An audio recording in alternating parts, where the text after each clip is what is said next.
Why choose a Sleep Number smart bed? Can I make my site softer? Can I make my site firmer? Can we sleep cooler? Sleep Number does that. Cools up to 8 times faster and lets you choose your ideal comfort on either side. Your Sleep Number setting. Enjoy personalized comfort for better sleep night after night. It's the final days of our Black Friday sale. Recharge this season with a bundle of cozy, soothing comfort. Now only $17.99 for our C2 mattress and base, plus free premium delivery. Prices higher in Alaska and Hawaii. Check it out at a Sleep Number store or sleepnumber.com today. Time is precious, and so are our pets. So time with our pets is extra precious. That's why we started Dutch. Dutch provides 24/7 access to licensed vets with unlimited virtual visits and follow-ups for up to 5 pets. You can message a vet at any time and schedule a video visit the same day. Our vets can even prescribe medication for many ailments, and shipping is always free. With Dutch, you'll get more time with your pets and year-round peace of mind when it comes to their vet care. Are you scouring the web for the best Black Friday and Cyber Monday deals? Stop it. Get Rakuten. Rakuten is a shopping sidekick that gets you cash back on gifts for everyone on your list. Right now, you can get up to 15% cash back at the stores you love. You can even stack cash back on top of the biggest sales of the year. That's savings on savings. It's more time shopping and less time searching. With Rakuten, you're always saving at your favorite stores on the things you're already buying. Cashback is automatically added to your account as you shop, and you get paid with gift cards, PayPal, or check. Or eligible American Express card members can even choose to earn membership reward points instead of cashback. It's truly a no-brainer. Now's the time to join. Up to 15% cashback ends on 12/2. Plus, new members will receive a welcome bonus after minimum qualifying purchases. Just go to Rakuten.com, download the app, or install the browser extension. That's Rakuten. Terms and conditions apply. Well, it's been a while. I've been away for a month, so welcome back to the King of Hearts podcast. Honestly, I don't know what to say. So much has been going on, but also nothing has been going on. I feel like everything's changed and nothing's changed. However, today we have actually someone very special. I actually read her book 2 years ago when I was getting over my breakup with my first love, which was the most traumatic.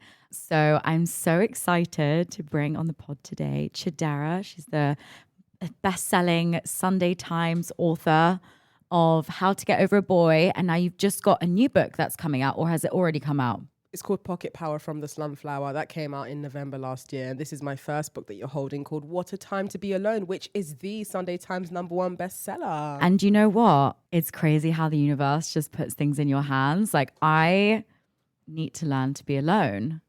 I've been single now for like 6-7 months. I thought you were going to say 6-7 years. I'm going to be like, well done, babe. champion. It's been a well done, champ. I haven't been this single since 2020. It's been 4 years that I've been this single. Oh my God, woe is me. It's been so long, just having boys all over me. I can't help it. I mean, I did have a hot girl summer, which is a whole nother topic. But yeah, also just being alone. So yeah, what a time to be alone is what I need to be doing right now. And I am doing it.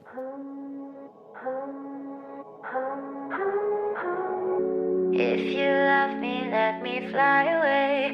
Maybe I'll come back to you. Maybe I won't. But anyway, tell me more about you for the people that don't know who you are. Who are you? What do you stand for? Like, tell me just like a little summary of you. First of all, thank you for having me on this wonderful podcast, Chiara. I am coming on. Of course. Like, especially after the book, I was like, oh, we need to get onto that as well. Like How to Get Over a Boy. We definitely will. But I'm known popularly online as the Slumflower. So what does that mean, the Slumflower? So the Slumflower is a name that I started going by back in like 2014, 2015. Wow. And it was supposed to be reminiscent of Tupac's concept of the rose growing from concrete. The idea of something so beautiful and tender growing from an environment that doesn't necessarily promote its growth. And so I kind of grew into the name as I got older.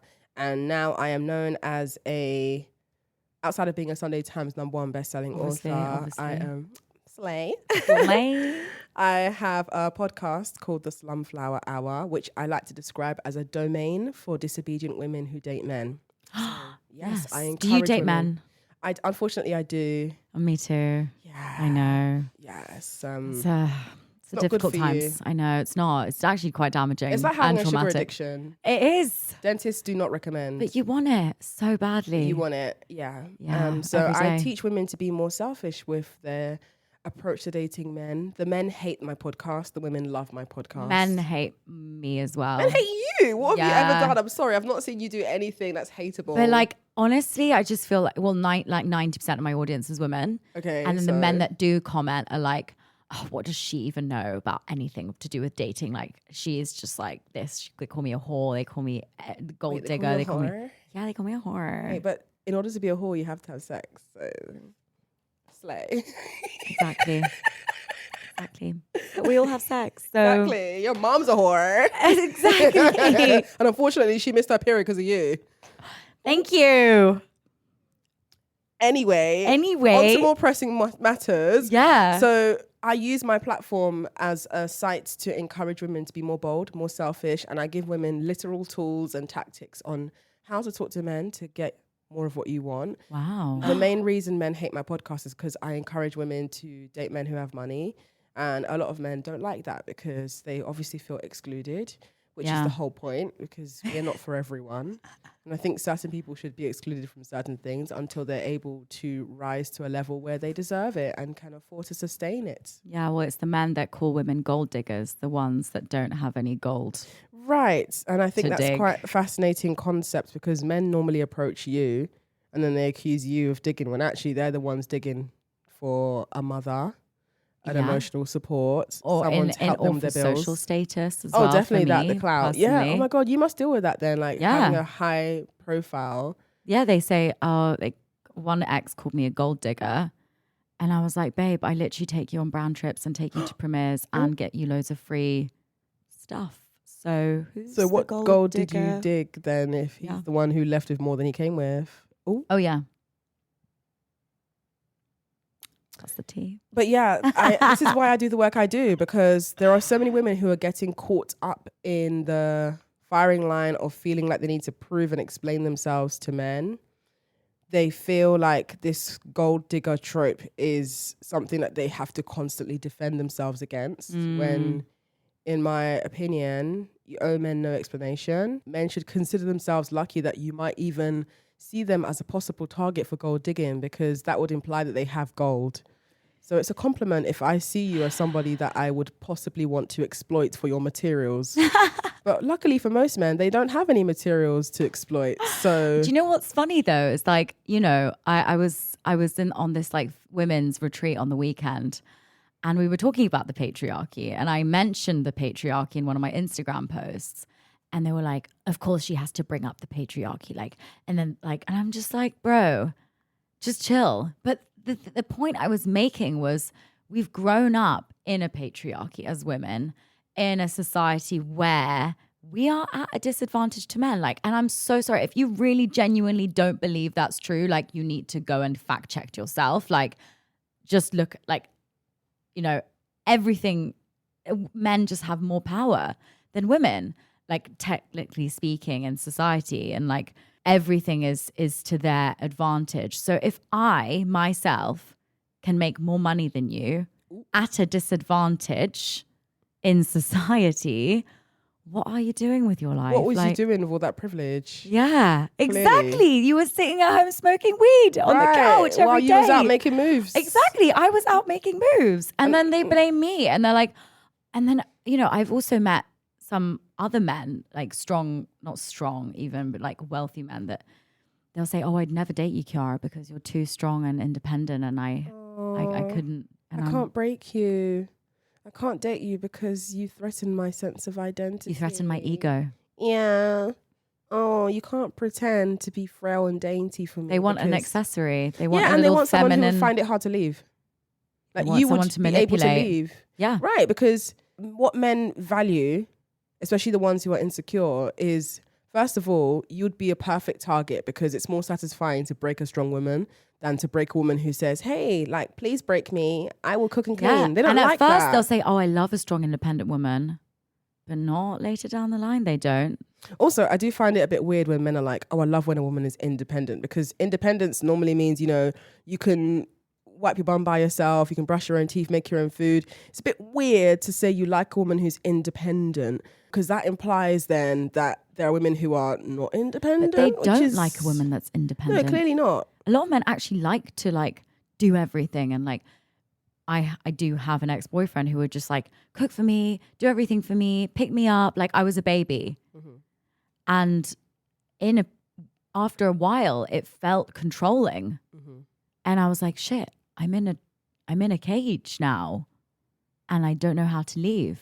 Right, because what's tricky about control is the men who are controlling, they will normally lead with the traits you just described: cooking for you, taking care of you, and like when dominant is the stereotypical word for it. Dominant and masculine, like caretaking, and like I'll be like that man who can just do everything for you and you don't have to like a princess treatment.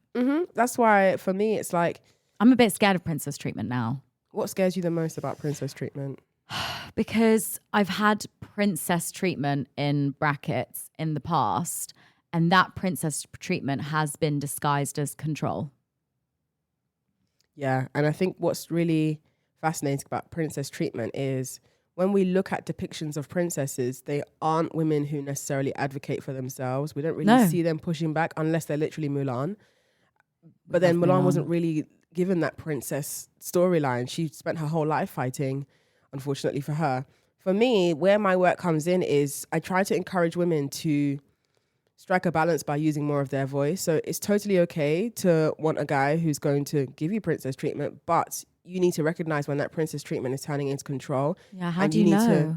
Well, this is the thing. The signs will always be there, right? So, for example, how you started feeling controlled. Usually how you know is when that guy is starting to weaponize the favors he does for you, or you start to feel this sense of guilt or discomfort around doing things that you already did before you met him, but you start to overthink everything you're doing. Yeah. You feel like you owe him something. That's a very common one I hear from women who are scared of dating men who have money. They feel like they owe men something. They feel like you owe them, like, okay, well, now they've paid for dinner. So they bought me something. Yeah, men have expectations. Doesn't mean you have to meet their expectations, though. I mean, we have expectations of men. Do men meet our expectations? No, they don't. Men will literally propose to us and ask us to marry them. We marry them, they still cheat. We expect them to stay with us, they don't stay with us. So just because a man has expectations doesn't mean you need to meet those expectations. And that's the part where I think women experience difficulty. Yeah, and I think for me, it's definitely like, I don't know if you're listening right now, and like it's like this lack of self-respect, I would say, like not setting myself boundaries and not respecting myself. So when I do go for that date or, you know, spend time with a man and not feeling that guilt of now I owe them something. Because if I were to respect myself so much, I'd be like, I am so great. I will sleep with them, or I will kiss them, or I will ever when I want to, not because I feel guilty for not having done. So now I'm going to out of guilt. Exactly, because I've met countless women. I've done it in the past. Same. I used to date men out of guilt and pity. Like I literally would feel sorry for a guy and be like, oh, no one gives him a chance. And I'm going to give him a chance. And you think you're going to get a reward. No, you don't. He's going to be horrible to you. Yeah. Because he can also see that you don't value yourself. If you valued yourself, you wouldn't have chosen a man like that. Yeah. Keyword is choose. Like, and valuing yourself. And a lot of women don't know where to start with valuing themselves. And I think it's because they don't know how to be alone. They don't recognize that solitude is not a failure. Solitude or I don't being know alone. how to be alone. I'm going to be fully honest with you. Like I haven't known how to be alone for 4 years. This is the first time in my life, genuinely, which is so funny that you're giving me this book, that I'm like really trying to learn to be alone. And it's fucking scary. Like there are moments where I'm just like, I just want a distraction. Or, you know, I opened Bumble and Hinge the other day. What did you see, girl? I deleted it immediately, like a day later, because I just felt like I was selling myself. I don't know. I felt like I don't think I was ready. And I noticed that it was an act of loneliness. It was an act of desperation. And I was just like not getting any attention from guys. I wasn't speaking to anyone. I wasn't texting anyone. And I was like, oh my God, like I was getting really jittery and like weird. And like I was getting like, oh, I was like, I need attention. So I opened the apps out of desperation, out of loneliness. And I'm like on this, like I'm trying to face those hard feelings of feeling alone. But it's not actually that scary being alone. I think it's the thought of being alone that's scarier than actually being alone itself. I deeply respect what you just shared. The vulnerability in discussing that loneliness and desperation that led you to opening the dating apps. This is why in a lot of my work, I actually use my platform to encourage women to get off dating apps. And you would think that as someone who has a lot of real estate in the conversation around dating, it would be in my financial interest to promote dating apps. But the reason why I encourage single and straight women to get off dating apps is because it can sometimes be a vehicle for seeking validation. Massively. But it is based on immediate/instant gratification. Yeah, and you honestly, most of the girls I speak to, they go on the dating apps, they don't even respond to the guys that message them. Yeah, because it's about the validation and feeling... It's like a like on an Instagram post. Oh, that's nice. I got loads of messages from a guy. Okay. Right, that's all you wanted. But then also, I do think for someone like yourself, which this is more specific and unique because you're a public figure and similar with me, we don't belong on dating apps. The reason why I say that is because you will be targeted by men who might not know who you are, and then you give them a bit of insight about you, then they'll Google you, they realize, oh my God, she's got money, she's got fame. You don't know that if that guy is gravitating more towards you because he wants some clout or he wants some money. Like before, you've got to be extra careful. And you're not someone who is lacking when it comes to having the opportunity to meet men. You travel, you are in partnership with loads of brands. There's always going to be an opportunity for you to be around new groups of people. And I think if it's meant to be, it will happen, you know? Yeah, and also like you'd be surprised if you're fearing solitude, you will still feel that solitude with a man because I did. You're scared of being alone. Exactly. So you're still scared of yourself, but now you've just got a person next to you while you feel your same fears. Yeah. And also highlighting a load of them as well. But in a way, like, I don't know how to be alone. Like if, you have any tips, and if anyone listening right now, if you're feeling alone and you're like, shit, I don't know how to get through this. Like I want to just jump into another relationship, which we all do. We all jump into relationship, or we never get into relationships because we become too hyper independent as well. That's that's the opposite side of the pendulum. I have friends who jump from relationship to relationship to relationship. Same. Then I have the other opposite of the end of the spectrum. I've had friends who've never been in a relationship because they just, I don't know, maybe they've just got a barrier that's keeping them from building a connection. Yeah. I think and that's also from fear. It's fear of being alone, and also fear of being vulnerable. Of course. And when I ponder on your question of, well, how do you navigate being alone? For me, the last time I slept with a guy was 2021. And no. Yeah. No. And that was like a brief sort of 3-week bender of dating. That wasn't even a relationship. 2021. You haven't slept with anyone. It's been in storage for about 3-4 years. No way. Yeah. How does it feel? Like you've been celibate for 3 years. Well, this is the thing, right? The word celibate is so how fascinating. old are you? I'm 29, so I'm 30 in December. So you've been celibate since 27. So the thing is, right, the word celibate implies that like I'm actual on sex. A sabbatical from sex. It's more like no man has been good enough for me to open the curtains, Like it's just not found a good reason to do so. Wow. But in that period, I've not felt this sort of sense of like, oh my God, I really need a boyfriend. Because for me, and this leads back to your question of, well, how do you explore being alone? I have found myself in a place where I am indulging in all the activities I've ever wanted to do. Like, I started pole dancing after I left that guy in 2021 because I was like, I need something that's going to give me a sense of focus and fulfillment and improvement and achievement for the next 6 weeks. So I booked a pole beginner course, and that became something that now is still my hobby. So one of the things is you need to get, like, I'm not even being sarcastic, get a hobby, girl. Like, you need to get a hobby. Get a hobby. You need to get a hobby. Riding, ride a horse. Yes. Don't ride anything Not a man, else. a horse. Exactly. Specifically a horse. If you can find a horse. Ride it. Ride that horse. But like, the reason why hobbies are important is because, especially if you are engaging in that hobby through the structure of like a course or something, let's say it's a 6-week course, that means you have once a week where it is all about that hobby. Whether that's 2 hours a week or 1 hour a week, depending on how long that particular lesson or class is, you have 1 day a week for the next 6 weeks to focus entirely on yourself. Yeah. Another thing as well is, I definitely think that part of this is like exposure therapy. Like you have to expose yourself to the thing you fear. So if you fear being alone, you need to do more things alone. The next time the musician who you love is coming to the city near you, go on your own. Don't wait for your friends to say, oh, I might come, I might not come. And then by the time tickets are sold out, none of you can get any tickets. Just buy the ticket first and then invite your friends. If they come, they come. If they don't, they don't. If they don't come, that's an opportunity for you to explore just being by yourself and not feel that sense of, you know, when you go to music gigs and like you're in a standing area and you're seeing the couples that like, you know, he's got his hands around her neck and they're both swaying together to the music and you're feeling that longing of like, I wish that was me. Girl, you don't even know if they're in a situation. Yeah, they might even. She might look at his phone this evening and find some shit. Or she might not even like him.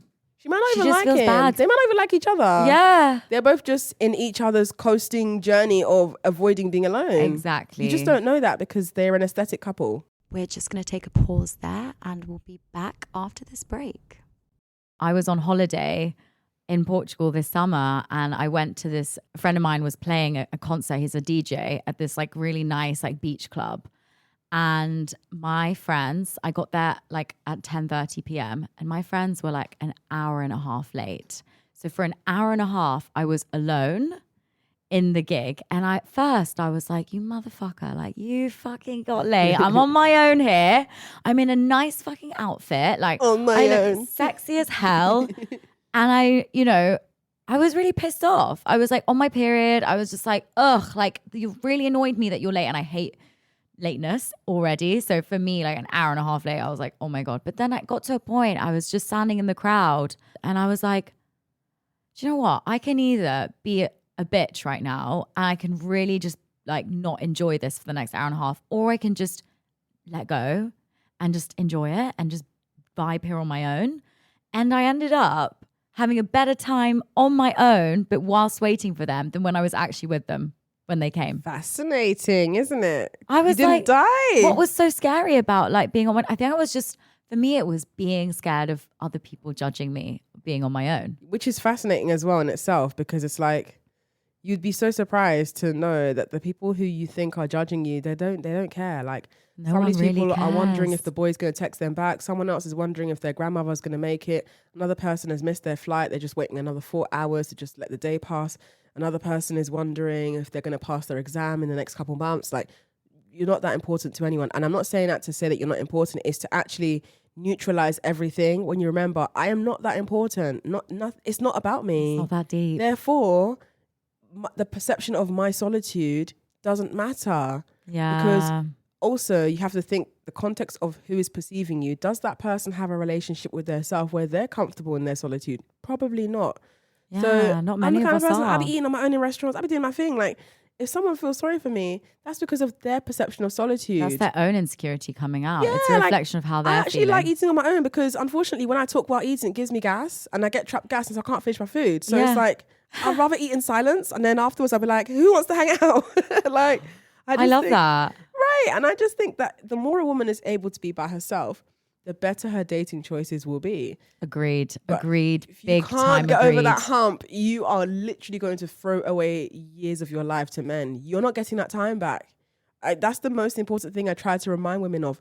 You are not getting that time back. You can lose money and make money again. Time, you're not getting that back. I have met women in their 40s and 50s who have said to me, they just wish that they had used more of their 20s for themselves. Wow. Yeah, we could sit here being like, wow, all day, but it's like, time is going. Yeah. And you do not want to be that person who gave your 20s away to longing for men and yearning for boys. It's like, these boys are doing nothing for your life other than giving you validation. Or an STI. Or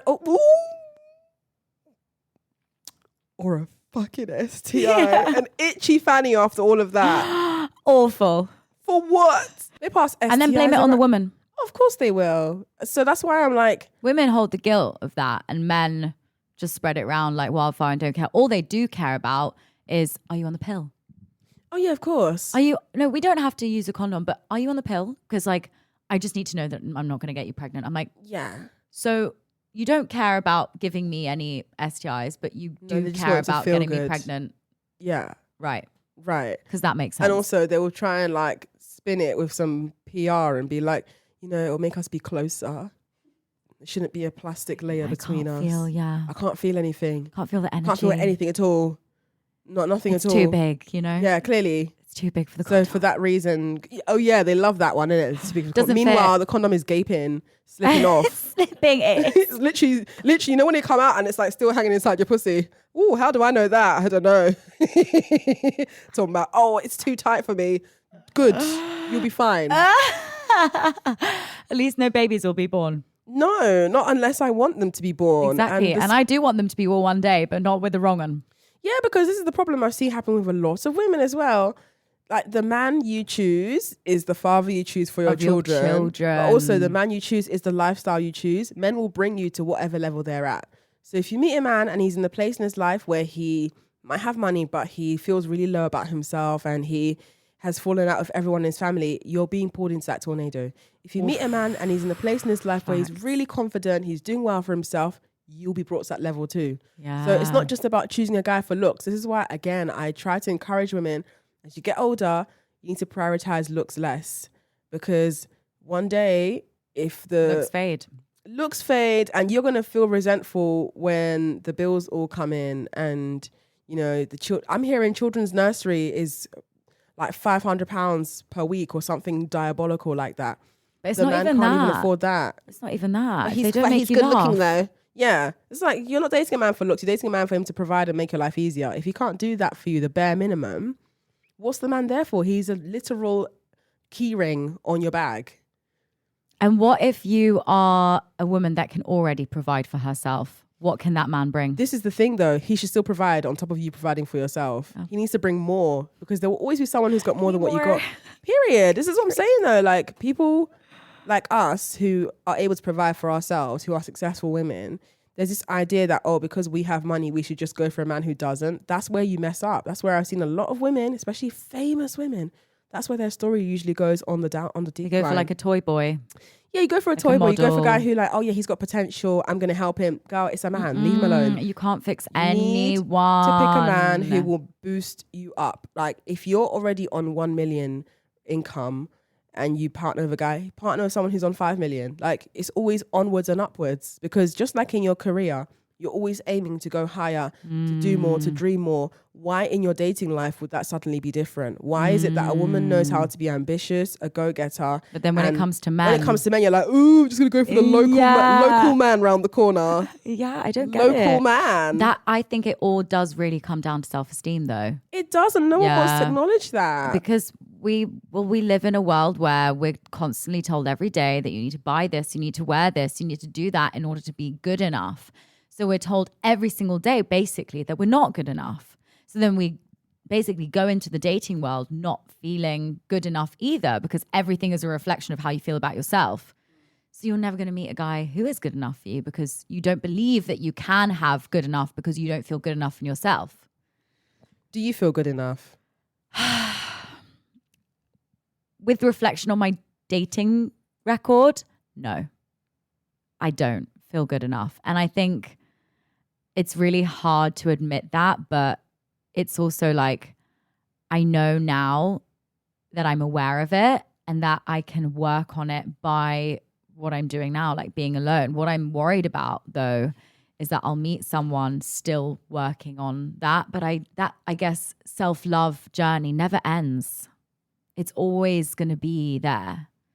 It's just, yeah, it's a hard one. Well, this is the thing, right? Like, you will always be a work in progress, but you're lovable. And I think you can be both. Like, you can be a work in progress and you can still be a woman who does not tolerate what is not meant for her. Yeah, I think definitely boundaries is something I've like really lacked in. Like saying, no, I don't want to sleep with you, or no, I don't want to kiss you. No, I don't want to kiss you. Yeah, but then they will convince you. How do they convince that you do? Please, my mom left when I was 5 and my dog died. No, you do want to kiss me. You So like me. kiss? And then you're like, wait, actually, do I like you? And then you like they manipulate you into thinking that you do want it. And the next thing you know, you're like tongue deep in a snog. And you're like, fire pit. I really didn't want that.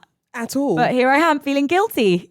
Well, this is the thing, like, we have to use humor to navigate these things It's because just funny, it's really isn't it? painful, but it's a really dark reality for women. Yeah. Like, being coerced into doing things with men you're not comfortable doing. Absolutely. So that's why I'm like, guilt cannot be the mechanism through which you operate. You've got to do better than guilt now, because it's like, and this is another thing that gets me in trouble in my work. Like, I encourage women to have less empathy for men.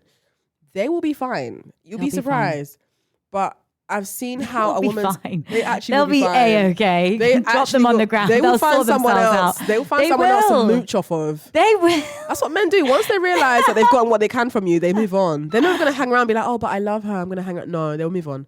So They similarly will. speaking, Fuck, that's really sad. I'm like, is my first love ever gonna love me? go. He's gone.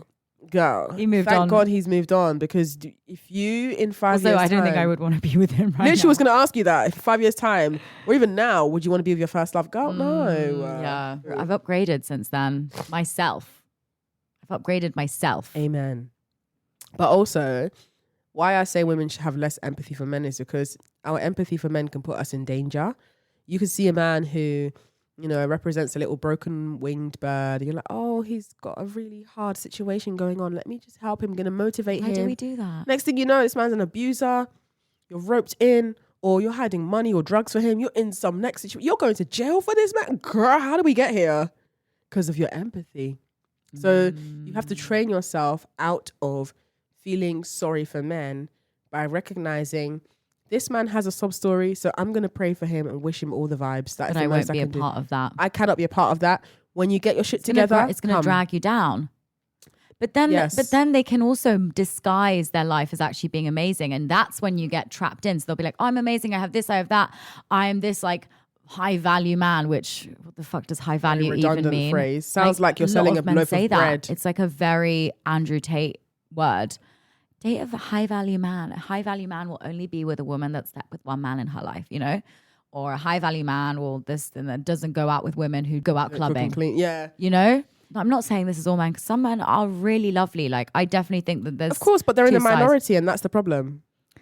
We have to say some men are really lovely, but you're never going to hear a man be like, but some women are really lovely. They'll listen to your problems and they'll give you a hug. Like, most women are going to do that. So True. the fact that we have to disclaim It's that there are empathy again. some nice men, it's like, but those nice men are in the minority.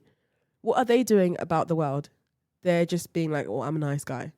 All men, especially nice men, benefit from the behaviors of the horrible and violent men, because the horrible and violent men make the nice men look good. So good that we're like, see, he's exceptional. He cooks for me and he doesn't hit me. Is that where the bar is? But why do most women like that toxic man? Well, because the push-pull gives you a sense of challenge and a sense of success and achievement when you finally won him over and you've proven yourself to him, when as a woman, it was never your place to prove yourself to a man. He needs to audition to be in your life. You need to have that man tap dancing, throwing his hat in the air, do doing that. spinning plates for you. And you'd be like, unimpressed. Next. Next. Like Simon Cowell, just stop the music. Thank you, that'll be enough, thank you. That'll be enough. You did not get a gold buzzer. You may go to the next round, but I'm not quite sure I'll think yet. about it. You know, might have to put you in a group with the I over think that'll 25s. Triggering. Oh my God. You need to, if you were to really realize just how much you've got to make men do to impress you, you're not going to like And it. they will do it though. That's This the is thing. the thing, girl. They will. They will if you set your boundaries. They will go leaps and bounds if you set those. If you don't, they will push you as far as your boundaries go. Yes, and they get satisfaction from pushing you, but they also equally get the ick, like watching you be pushed. Like, they feel power in knowing that they can bend a strong woman, but they also get the ick from seeing how bendable you are, because it's like, a man like me with nothing to my name, I'm bending you, a star. What's wrong with you? That's how they see. They think my something's wrong God. with you. They think that you are somewhat defected, and because of that defect, they don't see you as a prize. They see you as something that they can use to coast by and to stroke their ego. And it happens to the most successful of women, the prettiest of women. That's why a woman's looks has nothing to do with a man cheating. Men Yeah, cheat 'cause really. they The can. most beautiful women get cheated on. Yeah, because they want to humble you. That's why you need to cheat back. And that's why you need to get there first. And this is why the work I do is very savage and it produces incredible results. What do you mean by cheat on them first? Well, when I say cheat on men first, what I usually mean, because men see it as cheating, when actually I don't see it as cheating. I see it as having an open workforce, a roster, if you will, a diverse workforce. You know, there'll be senior positions, there'll be entry-level positions, it might even be an intern. Oh. So the intern is the guy who you don't really like him that much, but he just wants to be used by you for whatever you can do. You know, He can you can do your Vinted parcels for you. You know, he can just do whatever you need to do. So that Give a little runs me- menial task. And he'll do that. This is called a sub, yeah. Like, there are men who are submissive by lifestyle and by desire. They want to be of service to a woman. So those are like the interns. I've heard that you are also a dominatrix. Yes, in my spare time, I dominate men. You dominate men. Yes. I love it. How do you Yes. dominate them? Teach me. I want to dominate as well. Well, We'll see. Who knows? The thing about dominating men is that you need to reframe your relationship with your empathy. So I still respect all the men who identify as submissive and want to be useful to me, but They want to be useful to me. they want to be useful. You know, giving them a sense of purpose. They will thank you for giving them a sense of purpose. But my thing is, Thank like, you for letting me. that's literally what they cook say. you. Literally, there are No, men who will no. pay you to come and clean your toilet. There are men who will pay No. you for you to use them as a footrest. You know, they get on all fours. No, Yeah, seriously. girl. Yeah, this is serious. What's the craziest? Oh, you know what? I get some crazy requests, but I don't always fulfill them because it's never that serious. But you know, I've had a guy tell me that he wants to come to my flat and clean my whole flat for me in a maid costume. No. And he wants me to be mean to him if he scrubs too slow.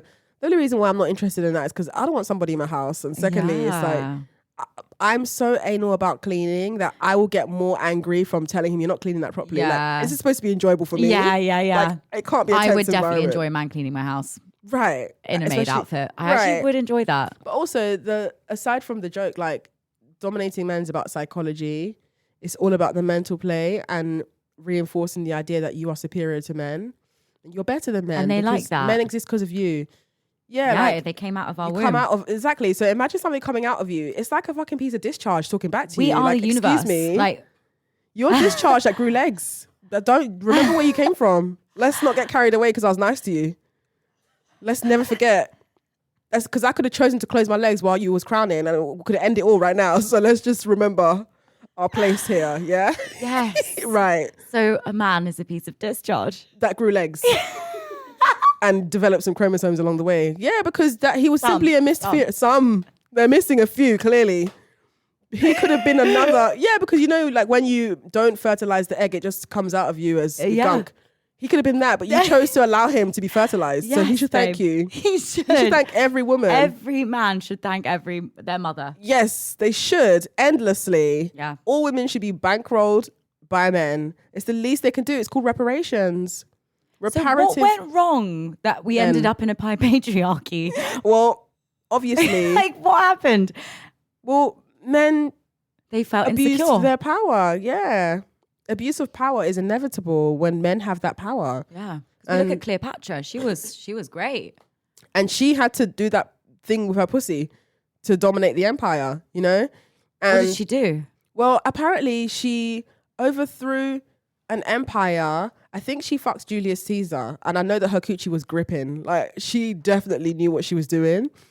And Fell in love. this is the Immediate. thing, like, a lot of women don't like to accept or acknowledge that a large majority of your power does lie in your pussy. And I think the reason why women don't really like that is because on the surface, that statement paints the idea that a woman is simply just her sexual organ. That's not what that statement means. What the statement, a woman's power is in her pussy, means is that there is nothing a man daydreams about more than a wet, warm pussy. They cannot recreate that experience without us. There's no amount of fleshlights or blow-up dolls they can create that will still replicate the real feeling of a wet, grippy, warm coochie. And so that's why they eternally seek us. They do whatever they can to get access to us. Sometimes That's why they make money in order to. What do you think they Right. use that money for? what the men. Prostitutes or women? It's Well, to this get is why it's to sex get work women. exists, though. Like, men created a market for it, but then they get upset when women participate in that market. So they will sexualize you, and the woman will be like, well, I'm going to monetize that sexualization. They'll be like, no, I don't like that. If there was no demand for sex, then sex work wouldn't need to exist.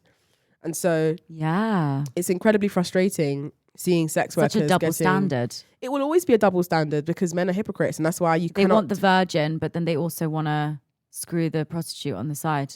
Yeah, I find it bizarre, men who... They're like, I want young, my wife to be virgins. That's Yeah, really a young scary. one. That's- Yeah. I could not be with a virgin man. That'd be so boring having to explain. Oh my God, having to stop and be like, no, that's definitely not my clit.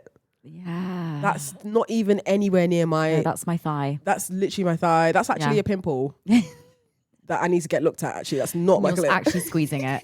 So let's not. And also, it's going to get infected. That fast DJ thing you're doing, it's not the effective. DJ move? It's not effective at all. No. And then the weak licking, it's actually overstimulating and irritating.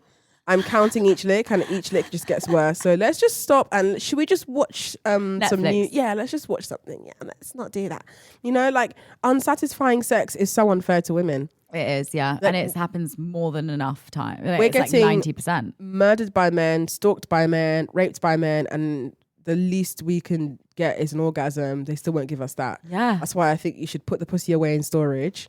And I agree with you. You're gonna have to figure out a way to cold turkey get used to your own company, because you being scared of your own company is costing you. And how can you still enjoy men whilst being celibate and also putting that in storage? Brilliant question. The way that I enjoy men while being celibate is I absorb their attention that they give me, and I transmute it into fueling my own agenda that I am superior and beautiful and better than men. So for example, if I'm at a party and a guy is fancying me, I know how to flirt as a way to get a drink, but I'm not giving him my number. Like, I'm going to be like, well, you're going to have to give me 3 reasons to give you my number. And then if I don't like any of the answers, I'm like, well, you failed the audition, I'm afraid. And they normally find it really funny. Like, you have to be genuinely like, it's almost lighthearted with it, you know? Yeah, lighthearted and sarcastic. Men are not serious people. They literally will wank inside a plate of spaghetti if you give them the chance to. They will, yeah. So you can't take a man's attention seriously. Wow, I feel like I'm full of now. Every time a guy asks my number, I'm going to ask him for 3 reasons why. Do it. I actually am. Genuinely, you'll be because surprised. Because I feel bad. Actually, like when guys ask my numbers, like I was at this bar the other day and a guy comes up to me and is like, can I have your number? And I was just like, I just froze. I was like, and he was like, it's either a yes or a no. It's a no. And I was like, and I made the excuse of having a boyfriend. Yeah, you see, the reason why I stopped doing the excuse of having a boyfriend thing is because men know that you're scared to say no. The next time a guy asks for your number, you need to be like, well, I don't know you and I'm not enticed by you. I'm not impressed by you. Why would I give a stranger my number? But seriously though, like, do you know that I need to be more confident? You need the reason why you need to be extremely careful as a public figure, and this is not to scare you, because I'm around a lot of men who are smart and who know how to use technology. And I've seen friends of mine who are sex workers experience serious doxing, which is where you get your personal details exposed online, including your address, from just your phone number. If somebody wanted to find where you live, they can find that. Secondly, if you give someone your phone number and you decide to text them, especially if you use iMessage, the photo, like you might send an innocent selfie from home, that photo contains metadata. They can find where you took that photo from just that picture. Just like how if you go to your camera roll now, a friend has sent you a photo, you scroll up on the picture, you can find on the literal map exactly where they took that photo. So if you are giving strangers your number, just consider that too. Like, you're a public figure. Yeah. It's not in your interest to give it a go. Yeah, I mean, I don't give it. It's more the excuse. I feel bad not giving it. It's like, this is what you need to work on. Have to feel bad. Yeah, strangers aren't entitled to your personal information. That's like someone asking for your medical records. Why do we feel bad? Because we're conditioned to. Yeah. Because from the moment you give a guy your number and he hasn't earned it, he already knows that the rest of the process is going to be a light piece of work. Light work. Because you were so quick to give your number. He doesn't care that you felt guilty. He knows that, yeah, she probably feels guilty. She'll probably sleep with me out of guilt too. But he wants to get what he wanted. He doesn't care why you gave him access to you. What matters is that you gave him access to you. Yeah. So you need to reframe the way you view giving your number to men. These people are scary people. And aside from scariness, they don't deserve that access. Just because a guy comes up to you and be like, can I have your number? No. Feel mean. Yeah, I need to feel mean. You will survive. You'll be fine. I will be fine. Men literally murder us every day. Yeah, so saying no to a number doesn't matter because they're not being murdered by us, are they? He'll be fine. He'll ask someone else. You're probably the 10th person he's approached today. Yeah, that's true. You're probably the prettiest one, but he's approached 9 other people and he got rejected. Yeah, he was like, I just came from a date. Oh. Yeah. He was like, but I didn't really like her. But can I have your number? Oh. And I was like, ugh. That's how he views women. And you would be surprised. You don't know if you're going to give him... How a man talks about other women is so telling. It is. And I just think that, like, men are desperate for attention and validation. That's why he left a date. He didn't like the woman for whatever reason, probably because she actually had a sense She of probably self-esteem. didn't like him. Right. And then he's like, I need to get my ego back. So I'm going to ask this beautiful woman who I don't know for her number. And I think it's very telling the level of confidence men have where they think a beautiful woman will actually give the number. Because a man is only going to approach a situation where he has calculated the risk and he sees a chance of you saying yes. That should be the insult. The fact that you thought I would say yes to giving you, a stranger, my number. I'm insulted. And no, you don't feel guilty. You have to learn to work through that guilt by putting yourself in scenarios where you're going to be like, no, you can't have my number. No. Yes, I am a mean girl. Yeah. To men. I am a mean girl. Only to men, I'm a mean girl. To the girlies, love you all. But to men, I'm a mean girl. I'm your worst nightmare. Oh. No, you cannot have my number. I need to embody you more. Really. I'm going to read that book. I'm going to read it tonight. Oh, I'm so my excited. God. I've loved this conversation. Me too. Seriously. Like, I wish we could stay here for another 2 hours. Same. But This feels apparently like time therapy. exists. I know. We've got time is of the essence. But thank you. Honestly, I feel like just had a therapy session. Oh my God. And now I feel like I'm definitely going to be saying no a lot more. And also just setting more boundaries for myself. So thank you. And you won't die from setting those boundaries, but you might die from not setting boundaries. So just see it that way. Back at home, if you're listening, just take those boundaries strong and read What a Time to Be Alone if you need to be alone, which we probably all do need to be a bit more alone, I think, in a good way.